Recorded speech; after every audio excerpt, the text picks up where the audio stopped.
This is a 2026 Ram 2500 Laramie, and I think this truck has a better interior compared to the Longhorn. I borrowed this truck from Ken Garff Chrysler Jeep Dodge Ram here in West Valley, Utah. This truck is available for sale. Be sure to ask for Ezra. Let's go ahead and check out the window sticker so you guys can see some of the options and features on this build. At the very top is a description. Base price is $65,240, and you guys see the interior color is the bison brown and sea salt. This is a short listing of the standard features, and then starting off the options is the bed utility for $895. Laramie level 1 equipment group is $945. Has the all-weather mat, high output Cummins, and then this one does have a delete for the spray and bed liner for $545. Destination is $2595 for a total price of $82,695. When was the last time you've seen a Ram Laramie this cheap? Now, obviously, it didn't have a lot of options on it, so just keep that in mind. But regardless of it, you still get the premium lights on the Laramie. Remember, that was not available from 2024 and earlier. So projector headlights, also painted bumpers are standard. Adaptive cruise control is standard. Front parking sensors, standard. And I think that the refresh is really starting to be welcomed. I know a lot of people were a little standoffish with it, but it looks pretty good. Now, if you're looking at a Laramie or a Limited, I feel as though they kind of went backwards with those trims because, again, this now joins that family of premium lights. So here's a quick peek at the solid front axle. You guys see it has a plastic liner, and then here are the tires. I had to go run and grab my umbrella because this lens cannot get wet, because then it really distorts the view that you see. But yeah, here's a quick peek at these tires. Firestone Transforce HT2s, 18-inch wheels, LT 275/70 18, and then here's the capacity. It's going to be 3,640 pounds at 80 psi cold.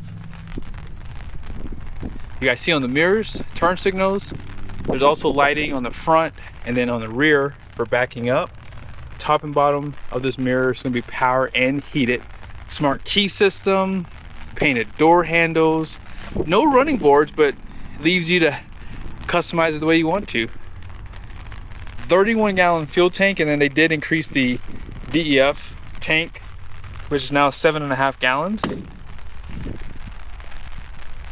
No fifth wheel prep package.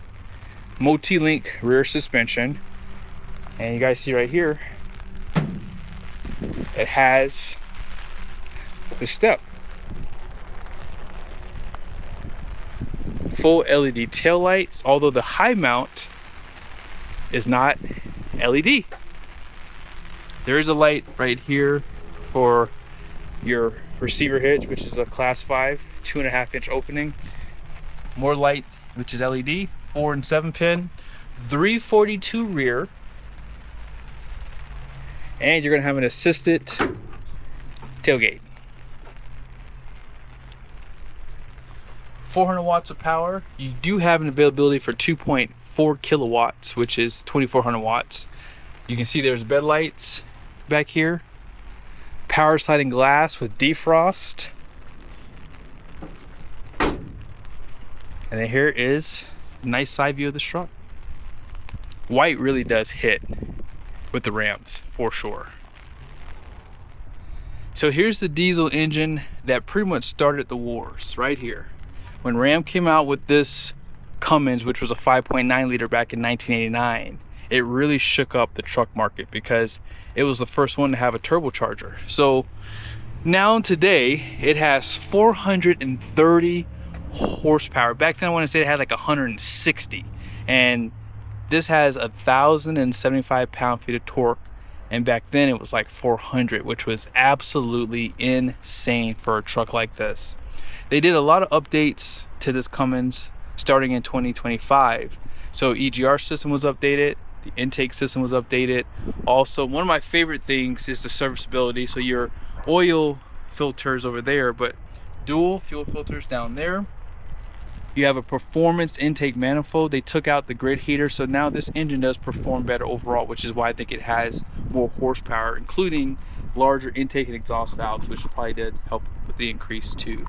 8-speed transmission behind it is built by ZF and it's reliable and it's been used for a long time, so Ram played their cards right on this build. So again, it's just a waiting game to see how it all performs, you know, long term. Let's check out the interior. Now, I said this interior was better than the King Ranch, and what I mean by that is the design. I had a very similar interior from 2018 on my Ram 2500, and I will admit the sea salt really does hit, and I like this interior the most simply because it has the lighter interior for the headliner, which matches the rest of the interior.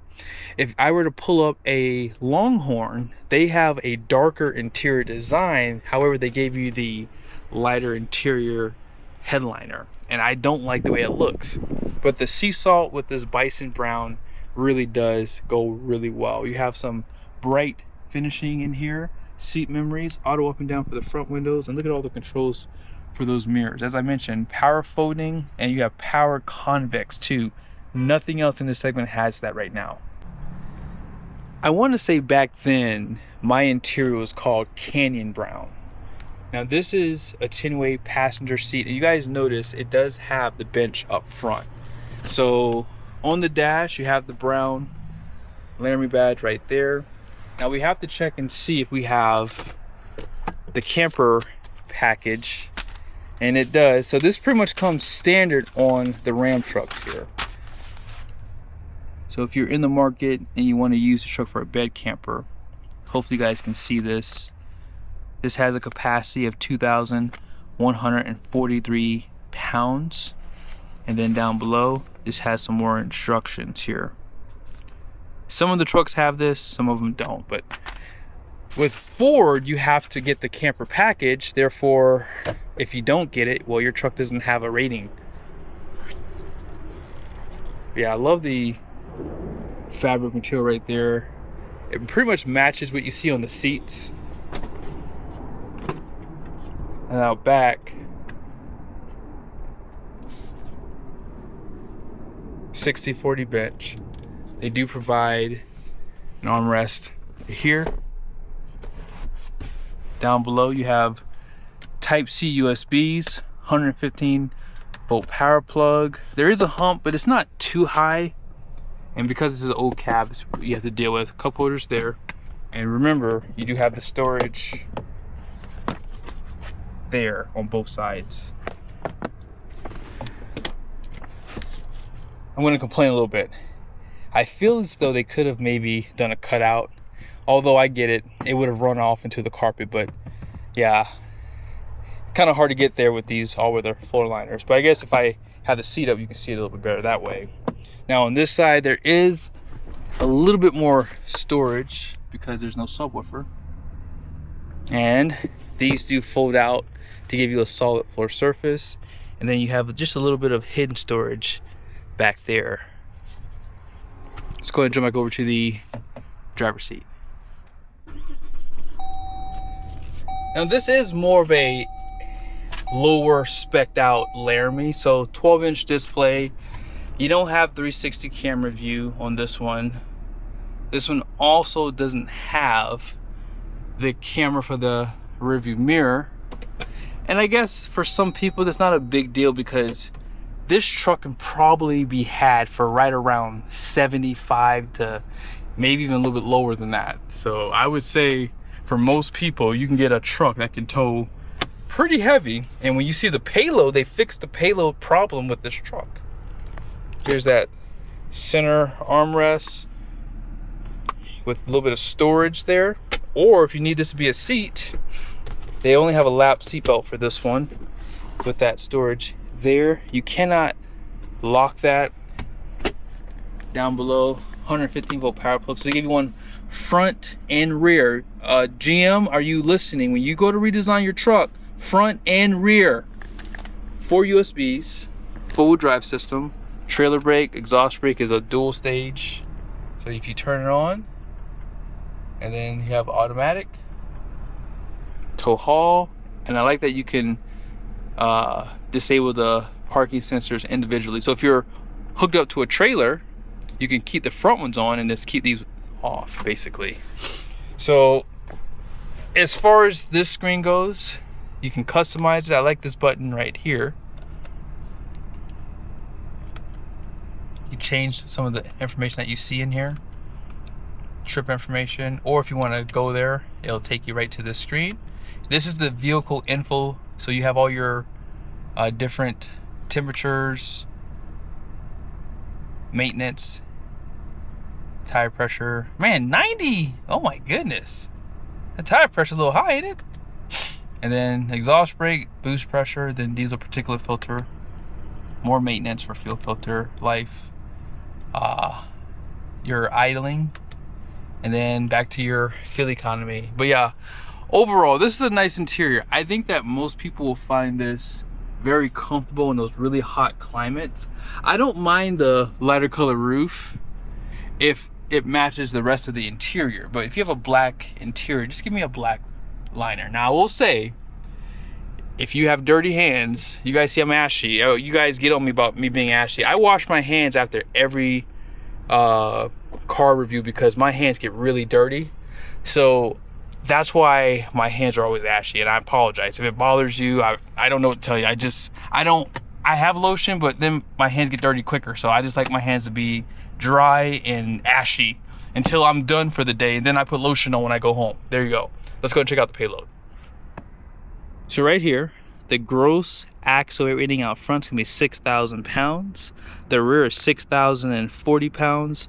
Gross vehicle weight rating is 11,040 pounds, and then 18 by 8 wide wheels. Okay, all in payload is 3,102 pounds. That is pretty dang good.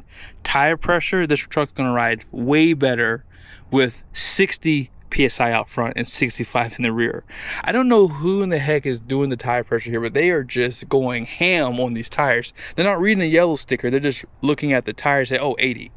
But they put 90 in these tires, which is funny. But I hope you guys enjoyed this video. 3,000 pounds of payload. That's the highest I've seen on a 3/4 ton Ram with the diesel. That is phenomenal. Now, I will admit though, once you add your spray and bed liner and your fifth wheel prep package, if you decide to go aftermarket, if you run running boards, bigger tires, that number is going to drop down probably to about 2,800 to 2,700 pounds. So depending on how you option your truck, it's going to change that number significantly. But be sure to subscribe to the channel. Make sure your bell notifications are on. See you guys in the next one.